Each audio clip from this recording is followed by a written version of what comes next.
नमस्कार विद्यार्थी मित्रांनो, स्वागत आहे सर्वांचं आपल्या यूट्यूब चॅनलवर। मित्रांनो, आजच्या या व्हिडिओमध्ये आपण टीईटी पेपर 1 काल झालेला जो टीईटीचा पेपर होता त्या पेपरमधील परिसर अभ्यासाचे जे काही प्रश्न होते तर त्या प्रश्नांची या ठिकाणी आपण संदर्भासह या ठिकाणी अपेक्षित उत्तर जे आहे शोधण्याचा या ठिकाणी आपण प्रयत्न केलेला आहे। अपेक्षित उत्तर आपण आजच्या या व्हिडिओमध्ये बघणार आहोत विद्यार्थी मित्र। बघा, पहिला प्रश्न बघा, आधुनिक भारताच्या इतिहासाचा कालखंड हा प्रामुख्याने कोणाच्या कारभाराचा काळ मानला जातो? तर हा संस्थानिक आणि ब्रिटिश यांच्या कारभाराचा काळ मानला जातो। ओके, आधुनिक भारताचा इतिहास म्हटलेला आहे, त्याच्यामुळे संस्थानिक व ब्रिटिश हे या प्रश्नाचं योग्य उत्तर असणार आहे।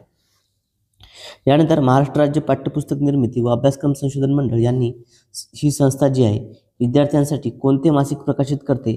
तर ही किशोर नावाचे मासिक त्या ठिकाणी प्रकाशित करते। पर्याय क्रमांक 1 याचं उत्तर आहे। त्यानंतर स्वातंत्र्य संग्रामातील काकोरी कट हा खालील पर्यायापैकी कोणत्या घटनेशी संबंधित आहे विद्यार्थी मित्रो? तर काकोरी कट जो होता हा रेल्वेतून नेल्या जाणाऱ्या सरकारी खजिन्यांची लूट या संदर्भात हा काकोरी कट होता विद्यार्थी मित्र। ओके, बघा यानंतर पुढचा प्रश्न बघूया।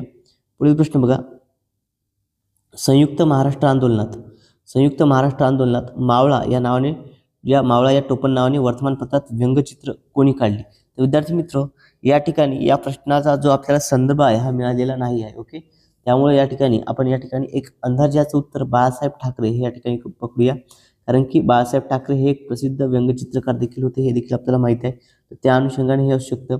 जर तुम्हाला याचा संदर्भ मिळाला तर मला या ठिकाणी कमेंटमध्ये तुम्ही सांगायचं आहे। ओके, बघा यानंतर पुढचा प्रश्न बघा, राज्यसभा हे डॅश डॅश सभागृह नाही।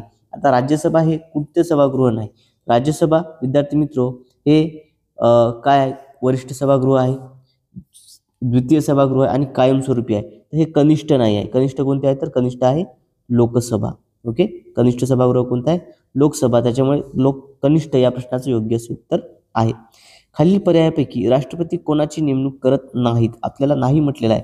निवडणूक आयुक्ताची राष्ट्रपती करतात, राज्यपालांची करतात, पंतप्रधानांची करतात, फक्त उपराष्ट्रपतींची निवडणूक राष्ट्रपती करत नसतात। त्यामुळे पर्याय क्रमांक 4 उपराष्ट्रपती या प्रश्नाचं योग्य उत्तर आहे। यानंतर पुढील प्रश्न बघा विद्यार्थी मित्रो, खालील पर्यायापैकी अयोग्य विधान कोणते आहे? तर विद्यार्थी मित्रो, ग्रामसेवकाची नेमणूक गटविकास अधिकारी करतात हे विधान काय? अयोग्य आहे। ओके, अयोग्य विधान आपल्याला विचारलेलं आहे विद्यार्थी मित्रो। बघा यानंतर सूर्यास्तानंतर वाहणारे वारे कोणते असतात? ते पर्वतीय वारे असतात।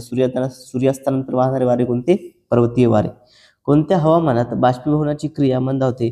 तर थंड हवामानामध्ये बाष्पीभवनाची क्रिया असते ही मंदावत असते। ओके, बघा यानंतर विद्यार्थी मित्रो, इयत्ता 5वीच्या वर्गातील विद्यार्थी व शिक्षक अलिबाग येथे अभ्यासपूरक कामासाठी गेले तर त्यांनी कोणत्या अध्यापन पद्धतीचा वापर केला? तर त्यांनी या ठिकाणी निरीक्षण पद्धती या अध्यापन पद्धतीचा वापर केला। यानंतर पुढील प्रश्न बघा, अजिंठा लेणी कोणत्या जिल्ह्यात आहे? अजिंठा लेणी या छत्रपती संभाजीनगर जिल्ह्यामध्ये आहेत। खालीलपैकी अदृश्य व्यापार करणारी व्यक्ती कोण? अदृश्य व्यापार करणारी व्यक्ती म्हटलं तर डॉक्टर ही अदृश्य व्यापार करणारी व्यक्ती आपल्याला म्हणता येईल। ओके, बघा हे या प्रश्नाचं उत्तर आहे विद्यार्थी मित्र। ध्रुवाकडे बाष्पीभवनाचा वेग कसा असतो? तर ध्रुवाकडे बाष्पीभवनाचा वेग हा कमी असतो। ओके, कमी प्रमाणात होत असतं, म्हणजेच कमी हे या प्रश्नाचं उत्तर आहे। थंड हवामानातील हिम हे अपारदर्शक असतात। थंड हवामानातील हिम कसे असतात? हे अपारदर्शक त्या ठिकाणी असतात। यानंतर बघा पुढचा प्रश्न विद्यार्थी मित्र, खालील पर्यायापैकी पश्चिम वाहिनी नदी कोणती? तर लुनी ही पश्चिम वाहिनी नदी पर्याय क्रमांक 1 याचं उत्तर आहे। इस्रोचे संक्षिप्त रूप काय? तर इंडियन स्पेस रिसर्च ऑर्गनायझेशन पर्याय क्रमांक 1 हे इस्रोचं संक्षिप्त रूप आहे। यानंतर खालील पर्यायापैकी मृदेची सुपीकता कमी कशामुळे होते? तर मृदेचा समूह हा 8 pH पेक्षा मृदेचा जो समूह आहे हा 8 pH पेक्षा जास्त असेल तर त्यावेळेस काय होते? मृदेची सुपीकता ही कमी होत असते। यानंतर पुढचा प्रश्न बघा, अग्निबाणाचे प्रक्षेपण कार्य डॅश डॅशच्या नियमाशी संबंधित आहे। ओके, तर अग्निबाणाचे प्रक्षेपण कार्य आहे न्यूटनच्या 3ऱ्या गतिविषयक नियमाशी संबंधित आहे। पर्याय क्रमांक 3 याचं उत्तर आहे। आईस्क्रीम तयार करताना ते थंड ठेवण्यासाठी कशाचा उपयोग केला जातो? तर गोठवलेला कार्बन डायऑक्साईडचा वापर त्या ठिकाणी केला जात असतो। रक्तातील अविद्राव्य स्नायू वेगळे करण्यासाठी कोणत्या पद्धतीचा वापर करतात? तर अपकेंद्री पद्धतीचा वापर त्या ठिकाणी केला जातो। हिमालयातील नद्यांना उन्हाळ्यात पूर येण्याचे कारण म्हणजे विलयनातील बदल होय। ओके, बघा यानंतर विद्यार्थी मित्र पुढील प्रश्न घेऊया। आता हा प्रश्न बघा विद्यार्थी मित्र, या ठिकाणी सांधा आणि त्याचे प्रकार आपल्याला होते. ओके, सांध्याचे प्रकार आणि त्याचे हाड आपल्याला दिले होते. सांध्याचे प्रकार आणि त्याचे हाड याच्या योग्य जोड्या दिल्या आहेत.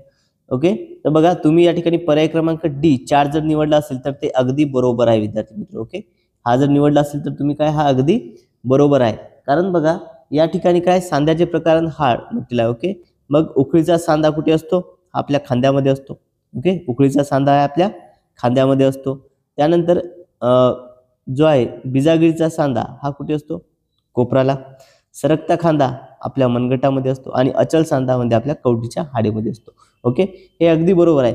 मात्र हा प्रश्न विद्यार्थी मित्र या ठिकाणी रद्द देखील होऊ शकतो. ओके, हा प्रश्न रद्द होण्याचे चान्सेस देखील आहेत. उत्तर बरोबर आहेत, या तुम्ही निवडलं असेल तर रद्दही होऊ शकतो किंवा हा बरोबरही राहू शकतो. ओके, बघा कारण काय आहे, प्रश्न जर तुम्ही व्यवस्थित वाचला तर आपल्याला बघा या ठिकाणी पुढे काय दिसतं, त्यातील अयोग्य जोडीचा पर्याय ओळखा म्हणते. अयोग्य जोडीचा पर्याय कोणता असा प्रश्न केलेला आहे. आता याच्यामध्ये अयोग्य जोडी कोणती आहे का, नाही. आपल्याला जोड्या लावा दिलेला आहे आणि पर्याय 4ही दिलेले आहेत. त्याच्यामुळे अयोग्य जोडीचा पर्याय आपल्याला म्हणता येईल का, नाही. कोणताही एकच अयोग्य जोडी राहील ना, तर असं आहे का, नाही. सर्व जोड्या योग्य आहेत. त्याच्यामुळे हा प्रश्न थोडासा या ठिकाणी रद्द होण्याचे चान्सेस आहेत. मात्र जर इंग्लिश भाषेचा विचार केला तर त्यामध्ये फक्त आपल्याला जोड्या कोणत्या आहेत तेवढंच विचारलेलं आहे. त्याच्यामुळे आपल्याला त्या ठिकाणी बरोबर देखील देऊ शकतात. त्या अकॉर्डिंग इंग्लिशच्या हिशोबाने गेलं तर बरोबर, आणि हे जर पकडलं तर या ठिकाणी 100% हा प्रश्न रद्द होण्याचे चान्सेस आहेत. ओके, बघा यानंतर पुढचा प्रश्न घेऊया. डॉट ही उपचार पद्धती कोणत्या आजारासाठी वापरली जाते, तर क्षयरोगाकरता डॉट ही उपचार पद्धती वापरली जाते. खालील बांधकाम साहित्य व त्यांचे मूळ स्रोत दिले, याची विसंगत जोडी आपल्याला ओळखायची आहे. बघा, वाळूपासून काच तयार होते, अगदी बरोबर आहे. मातीपासून विटा तयार होतात, अगदी बरोबर आहे. चुनखडीपासून सिमेंट तयार होते, हे देखील बरोबर आहे. कास्यापासून लोखंड, नाही, ही जोडी चुकीची आहे, विसंगत आहे. पर्याय क्रमांक 3 कास्यापासून लोखंड हे या प्रश्नाचं योग्य असं उत्तर आहे. जिभेवर छोट्या छोट्या उंचवट्यांना काय म्हणतात, तर त्यांना रुचिकलिका म्हणतात. काय म्हणतात, रुचिकलिका. छत्रपती शिवाजी महाराजांचे विश्वासू सहकारी व त्यांच्या जबाबदारी यांची अयोग्य जोडी कोणती. तर विद्यार्थी मित्रो या ठिकाणी अयोग्य विचारलेली आहे. बघा, अयोग्य आहे आरमारातील अधिकारी मोहम्मद कुली खान. ओके, ही अयोग्य आहे. बाकी सरदार जे होते स्वराज्यातील सरदार विश्वासूपैकी ओके जे होते कोण होते, तर सिद्दी हिलाल. शिवरायांचे वकील होते काझी हैदरजी. पायदळातील अधिकारी होते नूर बेग. हे सर्व योग्य आहेत. फक्त काय या ठिकाणी आरमारातील अधिकारी मोहम्मद कुली खान हे चुकीची जोडी आहे आणि हेच आपल्या प्रश्नाचं उत्तर आहे. यानंतर पुढचा प्रश्न बघा विद्यार्थी मित्रो. रियासतकार गो स सरदेसाई. ओके, रियासतकार गो स सरदेसाई यांनी स्थिर बुद्धी या विशेषणाचा वापर कोणाच्या संदर्भाने केला, तर छत्रपती राजाराम महाराज यांच्या संदर्भाने यांनी स्थिर बुद्धी हा विशेषणाचा वापर केला होता. यानंतर बघा रामायण. ओके, रामायण हे कोणी, रामानंद सागर यांनी लिहिलेलं आहे.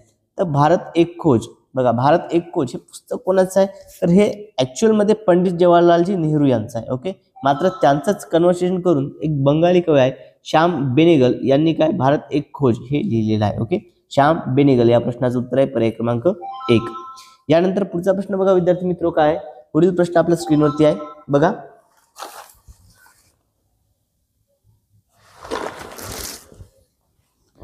भारतात हैदराबाद संस्थानाचे विलिनीकरणास विरोध करणारी संघटना कोणती. बघा, भारतात हैदराबाद संस्थानाचे जे विलिनीकरण होतं ते विलिनीकरणास विरोध करणारी संघटना कोणती होती, तर ती रझाकार ही संघटना होती. पर्याय क्रमांक 3 या प्रश्नाचं उत्तर आहे.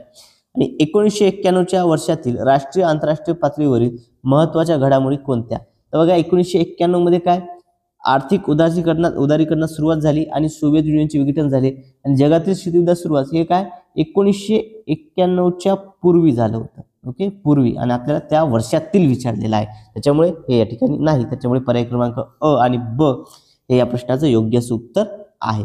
बघा विद्यार्थी मित्रो, अशा पद्धतीनं आपण या ठिकाणी टीईटी पेपर 1 मधील परिसर अभ्यासाचे सर्व जे उत्तर आहेत अपेक्षित उत्तर या ठिकाणी आपण घेतलेले आहेत ते बी संदर्भासह या ठिकाणी पाहिलेले आहेत. व्हिडिओ आवडला असल्यास सर्वांनी व्हिडिओला लाईक करायचा आहे. ओके, आणि चॅनलला सबस्क्राईब करायचं आहे आणि हा व्हिडिओ शेअर करायचा आहे आणि तुमचा स्कोर किती यायला हे मला कमेंटमध्ये सांगायचं आहे.